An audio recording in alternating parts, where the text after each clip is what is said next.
तर नमस्कार मंडळी, तुम्ही बसमध्ये पाहिलेल्या पाठीपासून अंदाज तुम्हाला आलाच असेल की मी निघलो आता संभाजीनगरला. पण संभाजीनगरला कशासाठी चाललो, का चाललो हे तुम्हाला व्हिडिओच्या मध्यंतरी सांगालच. पण आता इथं मी बसमध्ये जात असताना मी इलेक्ट्रिक बसचा आनंद घ्यावा म्हणून EV बसमध्ये निघलो आणि संभाजीनगरला पोहोचलो. रस्त्यात असा मस्त थोडंसं गारवा सुरू होता, पावसाचा अंदाज वाटत होता पण काय पाऊस पडला नाही. असा टोल नाका क्रॉस करत मी संभाजीनगरला निघलो. हा आहे आमच्या इथला पाडळशिंगे जवळचा टोल नाका.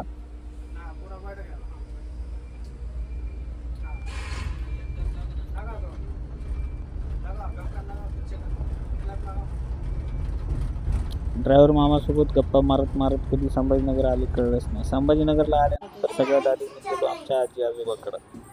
आजी आजोबा तिथे गेल्यानंतर त्यांच्यासोबत थोड्या गप्पा मारल्या. आमच्या मॅडम सोबत होत्या.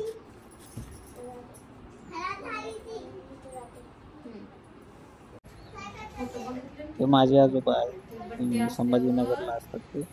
त्यांची भेट घेऊन मग नंतर आम्ही त्यांची भेट घेऊन परत मी सासरवाडीमध्ये परत आलो. इथं आमचे मेवणे आणि आमच्या मॅडम आवरत होत्या. विशेष म्हणजे तुम्हाला सांगायचं राहिलं की मी संभाजीनगरला गेलो का होतो, कारण माझ्या लग्नाचा वाढदिवस आणि आमच्या मेवण्याचा लग्नाचा वाढदिवस एकाच दिवशी असतो. त्याच्यामुळे आम्ही दरवर्षी आम्ही एकत्र सगळं सेलिब्रेट करत असतो. आमच्या मॅडमचा मेकअप इथे सुरू होता आणि ओवाळण्याची तयारी इकडे सुरू होती. मेकअप करायला खूप वेळ लावत होते सगळेजण. हे आमची दिदू आरशात बघू बघू मेकअप करू करू बेजार.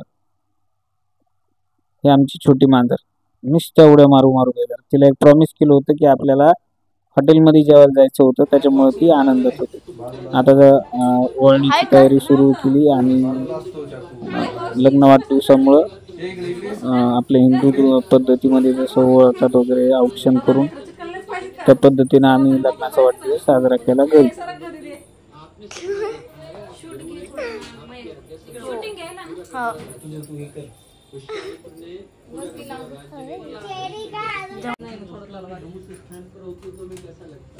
हमारे पुत्र का शव हमारे सामने खड़ा है, हम अपनी पत्नी से कर मांगने के लिए बात आज हम सत्यवादी के नाम से जानते हैं, आज हम उनको श्रद्धा आदर सम्मान के दृष्टि से देखते हैं।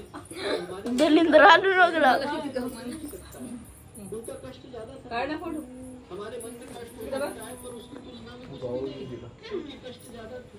उनके जितने राजगुरु आए, बिस्मिल आए, भगत सिंह आए, जितने शहीद. आमचं औक्षण झाल्यानंतर जसं मी तुम्हाला म्हणलं होतं आमच्या मेवण्याचा आणि आमचा लग्न वाढदिवस एकच दिवस असतो, त्याच्यामुळे त्याच्याही नंतर आम्ही औक्षण करून घेतलं आणि आम्हाला घाई झाली होती. आम्हाला जायचं होतं हॉटेलमध्ये, सर्वांना जेवायला घेऊन जायचं होतं आणि कोणत्या हॉटेलमध्ये जाणार आहोत आणि ते हॉटेल कसं होतं, जेवण कसं होतं, तिथलं वातावरण कसं होतं, कसा एन्जॉय केला हे सगळं मी तुम्हाला आता नेक्स्ट पार्टमध्ये सांगणार आहे. तर नेक्स्ट पार्ट बघण्यासाठी आमच्या चॅनलला सबस्क्राईब करून घ्या, म्हणजे तुम्हाला नेक्स्ट पार्ट पाहायला मिळेल. तर चला, सेकंड पार्ट लवकरच आपल्या चॅनलवर येणार आहे. तर चला, आता आम्ही निघालो हॉटेलमध्ये जेवण करण्यासाठी. नेक्स्ट पार्ट पाहण्यासाठी चॅनलला सबस्क्राईब करा. धन्यवाद.